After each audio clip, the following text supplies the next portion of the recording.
Ang Iglesia Filipina Independiente o mas kilala bilang Philippine Independent Church ay isang simbahan na itinatag sa Pilipinas noong panahon ng Rebolusyon laban sa mga Kastila. Itinatag noong August 3, 1902 sa pamumuno ni Gregorio Aglipay, isang dating paring Katoliko, at ni Isabelo de los Reyes, isang makabayang leader.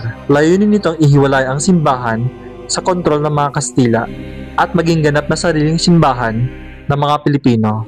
Ito ay nagmula sa kilusang propaganda at revolusyon kung saan ito niligsa ng mga Pilipino ang pang-aabuso ng mga prailing Kastila.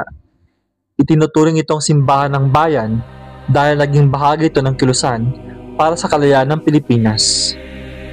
Ang Iglesia Filipina Independiente ay hindi lang relihiyosong samahan kundi isa ring makabayang pahayag laban sa kolonyalismo. Ipinakita nito ang pagnanais ng mga Pilipino na magkaroon ng sariling pagkakakilanlan sa pananampalataya hiwalay sa dayuhang impluwensya. Ito rin ang reaksyon sa pang-aabuso ng mga praile sa lupa, kayamanan at kapangyarihan. Bagamat hindi ito kinilala ng Vatican at ang simbahang Katoliko, nanatili itong matibay na simbolo ng kalayaan sa relihiyon at nasyonalismo. Maraming salamat po sa panonood. Huwag kalilimutang i-like ang video at mag-subscribe sa ating YouTube channel. Thank you!